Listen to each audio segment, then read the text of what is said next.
Hey, Sandra, President Biden and Vice President Harris praising Derek Chauvin's conviction in a televised address to the nation after the verdict was announced. The president calling the conviction a giant step in the march toward justice for a nation still dealing with systemic racism. In order to deliver real change and reform, we can and we must do more. And this takes acknowledging and confronting head-on systemic racism and the racial disparities that exist in policing and in our criminal justice system more broadly. Let's bring in our panel now. Guy Benson is a Fox News contributor and host of The Guy Benson Show. Richard Fowler is a Fox News contributor. This idea of systemic racism that both President Biden and Vice President Harris pointed to in this case. Richard, is this a case of systemic racism, or was this just one bad cop? Well, I think it's a case of systemic racism when you think about the fact that it happened, and you read the press release that was released by the Minneapolis Police Department.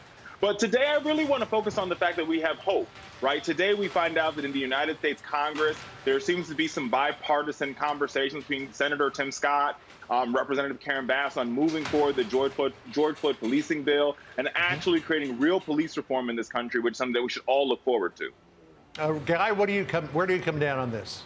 I'm in support of law enforcement and also in support of police reform. And I think you can say there are problematic practices, there are racist people in the country, without saying that we are a systemically racist country. And I think that attacking the country broadly with that indictment really turns a lot of people off and does not add to a constructive conversation about what can be done on a bipartisan, cross-ideological basis. Let's listen to what civil rights attorney Leo Terrell said about it earlier today. When the question was asked about systemic racism, where is it?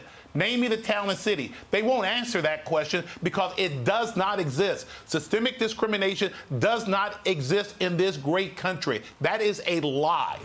Richard, Leo Terrell says that systemic racism does not exist in this country. It's merely a card that Democrats play to shut Republicans up. What do you say? Listen, Leo Terrell says a lot of things.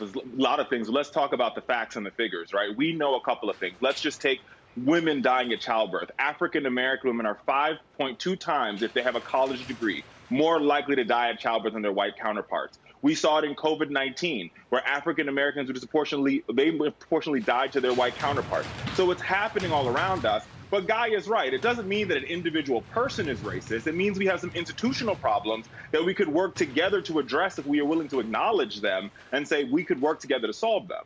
I think it's the other way around, actually. Go ahead, Guy. Right? I think that there are racist people, not a racist country, right? I don't think we are a racist country. We have some shameful parts of our history. We have ongoing flaws. Let's try to improve them for sure. But I think trying to build an entire nationwide conversation about what to do and how to move forward in a positive way is impacted negatively by public officials and powerful people telling the whole country that we're collectively systemically racist. I think that that is unfair and an overstatement.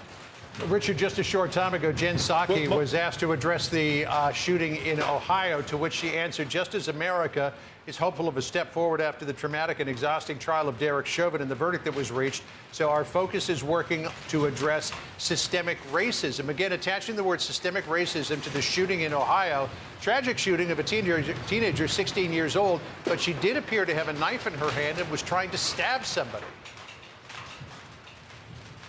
Look, I think we have to take this on a case-by-case basis, but where I disagree with Guy is for us to sit here and say that there isn't flaws in our system, right? Various system, whether it's our justice system, our healthcare system, our banking system, that disproportionately impact people of color, where we're having the wrong conversation because the statistics bear that out. And my point here is that we can work together to solve them if we're willing to acknowledge that we have a problem. It doesn't say the whole country is racist, but there are parts of our system that are indeed racist. And if we work together, we can solve the problems. So maybe there are flaws in many different systems, Guy, but to use just a broad term like systemic racism, is that not casting a net across the entire country? Exactly. I'm not saying flawless. I don't think anyone is saying flawless when it comes to the United States of America. And I have to say, John, that quote that you just read from Jen Psaki, how incredibly irresponsible to try to tie what happened in Ohio into the George Floyd situation to make it about race, racism. She also used the term police violence. Based on the video that I saw, there was a young woman attempting to stab another black young woman, and the police intervened. And if we're going to sort of lump that into the same category of police violence and bring racism into it, I think that that is fanning the flames and not actually being remotely responsible. Yeah, we should point out an investigation is being undertaken in Columbus on that shooting, but our Ted Williams, Fox News contributor, believes that that was a justified shooting. So we'll see what the Columbus police come up with. Guy Benson, Richard Fowler, always great to see you. Thanks for taking time today. Appreciate Thanks, it. John. See you again soon. Sandra? Good to see you, John.